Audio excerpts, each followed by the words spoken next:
हरियाणा में बीजेपी तो काफ़ी दिनों से मिशन 2024 में लगी हुई थी, वहीं अब जेजेपी भी मिशन 2024 में लग चुकी है। डिप्टी सीएम दुष्यंत चौटाला पिछले काफ़ी दिनों से प्रदेश के दौरों पर है। आने वाले दिनों में भी प्रदेश के दौरे रहेंगे।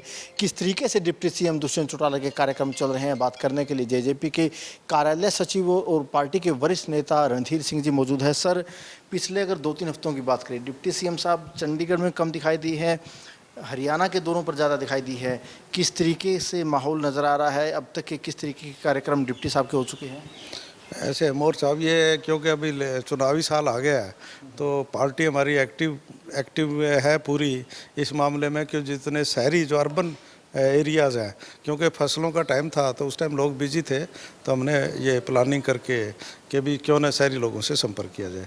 उस कड़ी में अपना फतेहाबाद में 18 प्रोग्राम करे शहर शहर के अंदर, पंजाबी धर्मशाला में, कोई दूसरे जो संस्थाएं थी उनमें, और मोजिज लोगों के घरों में भी चाय पानी पिया, संपर्क किया, लोगों से मिल मुलाक़ किया। उसके बाद सरसा में भी 23-24 प्रोग्राम किए डिप्टी सीएम ने, सरसा प्रॉपर शहर में। उसके बाद रोहतक में काफ़ी जगह प्रोग्राम किए, और उसके बाद लगातार अब 11 तारीख को रोहतक में ग्रीवेंसीज करी। उसके बाद गोहाना में कम से कम भी 15 जगह शहर के अंदर प्रोग्राम किए। 1-2 किलोई हल्के के गांव में भी 1-2 सरपंचों ने पार्टी ज्वाइन करी, वहाँ भी फंक्शन किया। उसके बाद पानीपत में भी फंक्शन किए, लोगों से संपर्क किया, ब्याह शादियाँ भी अटेंड करी हैं।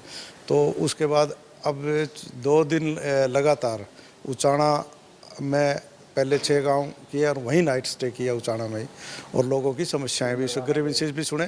फिर नरवाना शहर में भी किए, नरवाना गांव में भी किए हैं, और उसके बाद उनके प्रोग्राम आज हाँसी में चल रहे हैं।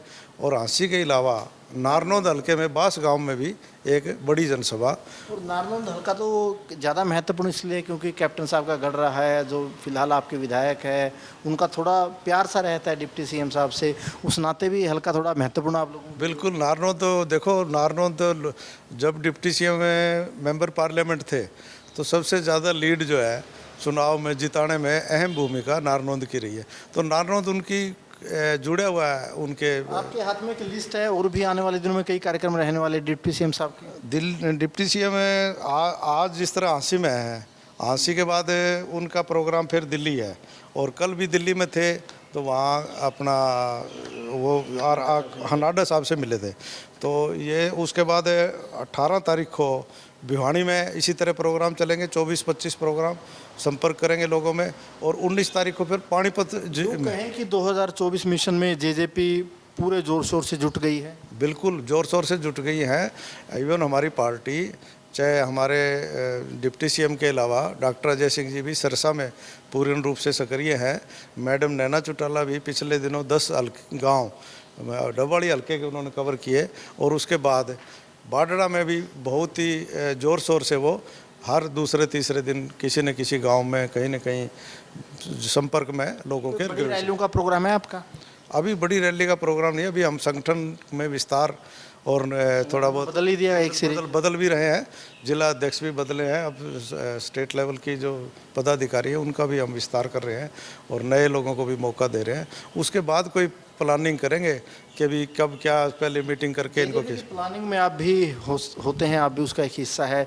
नड्डा साहब से जो डिप्टी साहब की मुलाकात हुई है, किन किन विषयों को लेकर मुलाकात हुई होगी, क्या कुछ चर्चा हुई होगी? ऐसे मोर साहब, ये जब 2 पार्टियों का गठबंधन है तो उसमें ये गठबंधन से संबंधित और दूसरे आपके पार्टी की दूसरी गतिविधियों के बारे में मेल मिलाप होते रहते हैं। बाकी क्या चर्चा हुई है वो तो डिप्टी सीएम और नड्डा साहब को ही पता है, वो मैं नहीं बता सकता। लेकिन विचार विमर्श चलता रहता है, क्योंकि आगे आने वाला टाइम चुनावी वर्ष है।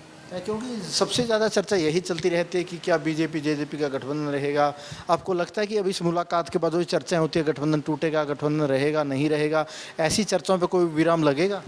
ऐसे मोर साहब, इन चर्चाओं पे 100% विराम लगेगा, क्योंकि उसका कारण ये है ना कि अब 5 साल का गठबंधन है, 5 साल तो रहेगा, और उससे पहले लोकसभा के चुनाव आ जाएगा। हमारा तो अक्टूबर में चुनाव है, मई में लोकसभा आ जाएगी, उससे पहले 3-4 स्टेटों के चुनाव और हैं, तो अब राजस्थान के भी चुनाव आ रहे हैं, तो गठबंधन तो रहेगा। राजस्थान का बड़ा जिक्र किया आपने और मेरा आखिरी सवाल है, क्या जेजेपी, हालांकि आप लोग कह चुके हैं कि हम राजस्थान लड़ेंगे, तो क्या प्लानिंग है राजस्थान को लेकर? कितनी सीटों पर लड़ेंगे, अकेले लड़ेंगे, या आप लोग चाहते हैं कि बीजेपी के साथ गठबंधन हो?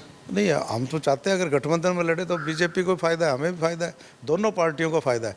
राजस्थान में चुनाव लड़ेंगे क्योंकि ये जो साथ लगते ज़िले हैं, आप इधर फरीदाबाद से, पलवल से शुरू करके और डबवाड़ी तक जितनी बेल्ट है, सारी बॉर्डर एरिया है, वो सारे हमारे संपर्क है, जेजेपी से रिश्तेदारियाँ हैं और हैं, तो हम चुनाव पक्का लड़ेंगे। और पहले भी एक बार जब लड़े थे 7-8 MLA, जो उस टाइम लोकदल होती थी, तो बड़े बने थे। क्योंकि चौधरी देवीलाल साहब का भी पुराना संबंध रहा है राजस्थान से, डॉक्टर अजय चौटाला भी चुने गए हैं वहाँ से, तो उस नाते पुराना संबंध है आप लोगों का? बिल्कुल है। डॉक्टर अजय सिंह 2 विधानसभा क्षेत्रों से राजस्थान से अलग अलग मेंबर हो रहे हैं, विधानसभा विधायक रहे हैं।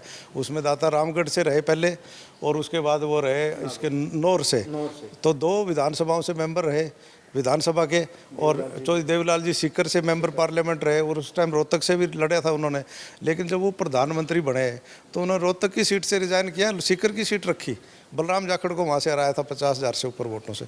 तो वो हमारा जुड़ाव तो बहुत पुराना है वहाँ, और आज भी हमारे जो प्रधान है वहाँ, प्रदेश अध्यक्ष हैं जेजेपी के, वो भी पूर्व विधायक हैं, 2 बार विधायक हैं वहाँ के, राजस्थान के, जीतराम डूडी।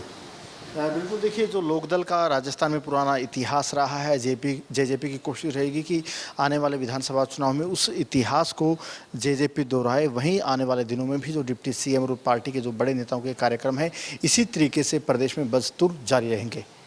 कैमरामैन सूरज के साथ अनिल मोर, खबरें अब तक, चंडीगढ़।